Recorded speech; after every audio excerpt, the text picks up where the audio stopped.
राजा विक्रमादित्य ने फिर से बेताल को पकड़ लिया और अपने कंधे पर डालकर चल पड़े। बेताल ने फिर से एक कहानी सुनानी शुरू की। एक समय की बात है, मालवा देश में धर्मपुर नाम का एक सुंदर नगर था। वहां के राजा वीरसेन बहुत ही न्यायप्रिय और प्रजापालक थे। उनके 2 पुत्र थे, वीरवर और वीरभद्र।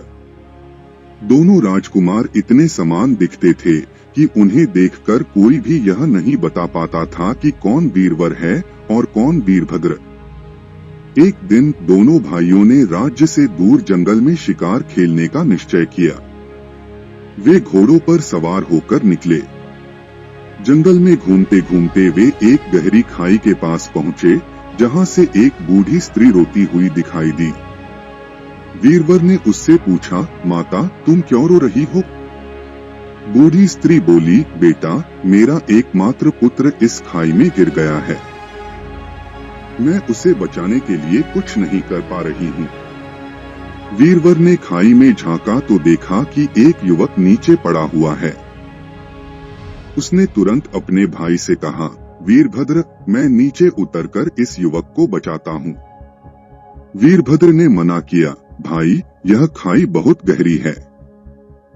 अगर तुम नीचे गए तो तुम्हें भी चोट लग सकती है। मैं जाता हूँ। दोनों भाई इस बात पर बहस करने लगे कि कौन नीचे उतरेगा। अंत में वीरवर ने कहा, मैं बड़ा हूँ, इसलिए मेरी बात मानो। यह कहकर उसने एक रस्सी ली और खाई में उतर गया। नीचे पहुंचकर उसने देखा कि युवक जीवित है, लेकिन बुरी तरह घायल है। वीरवर ने उसे कंधे पर उठाया और रस्सी से बाहर निकलने का प्रयास किया, लेकिन तभी अचानक रस्सी टूट गई और वीरवर नीचे गिर गया। उसके सिर पर चोट लगी और वह बेहोश हो गया। ऊपर खड़ा वीरभद्र घबरा गया। उसने सोचा कि अगर वह भी नीचे उतरा तो दोनों फंस जाएंगे। उसने तुरंत घोड़े पर सवार होकर नगर की ओर दौड़ लगाई और सैनिकों को साथ लेकर वापस आया। लेकिन जब वह खाई के पास पहुंचा तो वहां कोई नहीं था, न वीरवर, न युवक और न ही वह बूढ़ी स्त्री। वीरभद्र बहुत दुखी हुआ। उसने पूरे जंगल में अपने भाई को ढूंढा, लेकिन कोई सुराग नहीं मिला। वह राजमहल लौट आया और अपने पिता को सारी बात बताई। राजा ने अपने सैनिकों को वीरवर की खोज में लगा दिया, लेकिन वह कहीं नहीं मिला। कुछ दिनों बाद वीरभद्र महल के बगीचे में टहल रहा था कि अचानक उसने देखा कि एक साधु उसकी ओर देखकर मुस्कुरा रहा है। वीरभद्र ने उससे पूछा, महात्मन, आप कौन हैं? साधु बोला, मैं तुम्हारे भाई के बारे में जानता हूँ। वीरभद्र हैरान हो गया। उसने कहा, कृपया मुझे बताइए, मेरा भाई कहाँ है? साधु ने कहा, तुम्हारा भाई जीवित है, लेकिन वह एक षड्यंत्र का शिकार हो गया है। वह बूढ़ी स्त्री कोई साधारण महिला नहीं थी, बल्कि एक राक्षसी थी जो मायावी रूप धारण करके युवकों को फंसाती है। उसने तुम्हारे भाई को अपने कब्जे में ले लिया है। वीरभद्र ने पूछा, मैं उसे कैसे बचा सकता हूँ? साधु ने एक ताबीज दिया और कहा, इसे पहनकर जाओ। राक्षसी का महल जंगल के पार एक पहाड़ी पर है। वहां तुम्हें अपना भाई मिलेगा, लेकिन सावधान रहना, वह तुम्हें पहचान नहीं पाएगा। वीरभद्र ने साधु से पूछा, महात्मन, यदि वह राक्षसी है तो उसने मेरे भाई को क्यों फंसाया?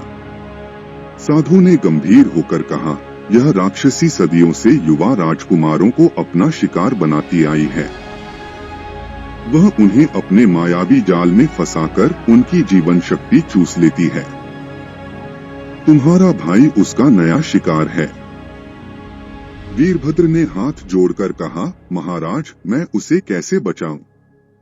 कृपया मार्गदर्शन करें। साधु ने एक गुप्त मंत्र बताया और कहा, जब तुम राक्षसी के महल में पहुंचो तो इस मंत्र का जाप करना। यह तुम्हें उसके जादू से बचाएगा। लेकिन सावधान रहना, वहाँ तुम्हारे भाई के अलावा और भी कई युवक होंगे जो उसके जाल में फंस चुके हैं। वीरभद्र ने साधु को प्रणाम किया और ताबीज पहनकर जंगल की ओर चल पड़ा।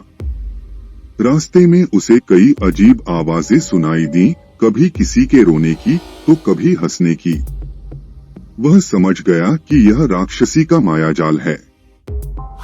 उसने मंत्र का जाप जारी रखा और आगे बढ़ता गया। वीरभद्र ने ताबीज पहना और अकेले ही राक्षसी के महल की ओर चल पड़ा।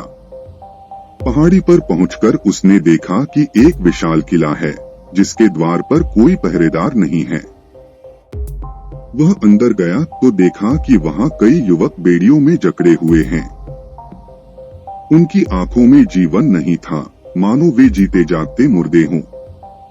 वह धीरे धीरे अंदर बढ़ा और अचानक उसे एक कक्ष से अपने भाई की आवाज सुनाई दी। कक्ष के अंदर वीरवर एक सिंहासन पर बैठा था, लेकिन उसकी आंखें खाली थीं। उसके चारों ओर कुछ अजीब सी छायाएं मंडरा रही थीं। वीरभद्र ने मंत्र का उच्चारण किया और ताबीज की शक्ति से उसने अपने भाई के मन में संदेश भेजा, भाई, मैं तुम्हें बचाने आया हूँ।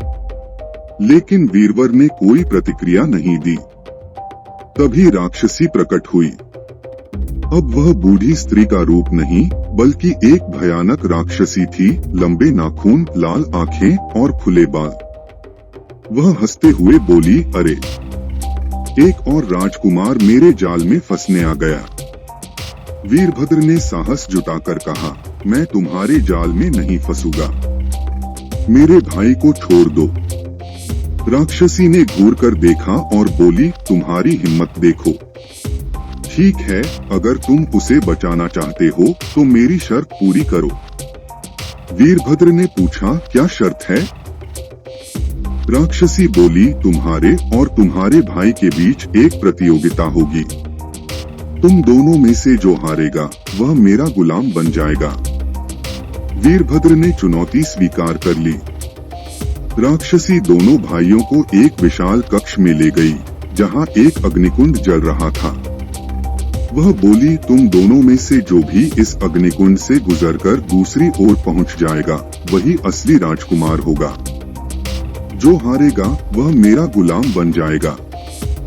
वीरभद्र ने देखा कि अग्निकुंड में कोई सच्ची आग नहीं थी, यह भी राक्षसी का मायावी जाल था। लेकिन वीरवर पर जादू का असर था, वह सच मानकर आग की ओर बढ़ने लगा। वीरभद्र ने तुरंत ताबीज को उठाया और ऊंचे स्वर में मंत्र बोला। तभी अग्निकुंड गायब हो गया और कक्ष में एक चमकदार प्रकाश फैल गया। राक्षसी चीख उठी, यह क्या हुआ? तभी साधु वहां प्रकट हुआ और बोला, राक्षसी, तेरा जादू टूट गया है। साधु ने एक शक्तिशाली मंत्र पढ़ा और राक्षसी का शरीर धुएं में बदलकर उड़ने लगा। उसके साथ ही महल भी ध्वस्त हो गया और सभी बंदी युवक मुक्त हो गए। वीरवर पर से जादू का प्रभाव हट गया और वह अपने भाई को पहचान गया। दोनों भाई गले मिले। साधु ने बताया कि वह एक दिव्य ऋषि थे जिन्होंने राक्षसी के अत्याचारों को समाप्त करने का निश्चय किया था। साधु ने दोनों भाइयों को आशीर्वाद दिया और कहा, तुम दोनों ने साहस और बुद्धि से इस संकट का सामना किया। अब जाओ और अपने राज्य की रक्षा करो। इतना कहकर साधु अंतर्ध्यान हो गए। वीरभद्र और वीरवर राजमहल लौट आए। राजा वीरसेन ने खुशी से उनका स्वागत किया। उस दिन के बाद दोनों भाइयों ने मिलकर राज्य को और भी समृद्ध बनाया और प्रजा को सुखी रखा। बेताल ने कहानी खत्म करते हुए पूछा, राजन, बताओ, अगर दोनों भाई एक जैसे दिखते थे तो राक्षसी ने कैसे पहचान लिया कि कौन असली है और कौन नहीं? राजा विक्रम ने सोचा और उत्तर दिया, राक्षसी ने कोई पहचान नहीं की थी। वह तो बस दोनों को आपस में लड़ाना चाहती थी। असली पहचान तो साधु ने की, जिसने वीरभद्र को ताबीज दिया था। बेताल हंसा, तुमने सही उत्तर दे दिया। और फिर वह पेड़ पर वापस लटक गया। राजा विक्रम ने फिर से उसे पकड़ने का निश्चय किया और चल पड़े। तो यह कहानी यहाँ समाप्त होती है। ऐसी ही कहानियाँ सुनने के लिए हमारे साथ बने रहें। आपको कहानी अच्छी लगी हो तो लाइक करें, शेयर करें, सब्सक्राइब करें और कमेंट जरूर करें। आपके कमेंट हमें अच्छी कहानी बनाने के लिए प्रेरित करते हैं। धन्यवाद।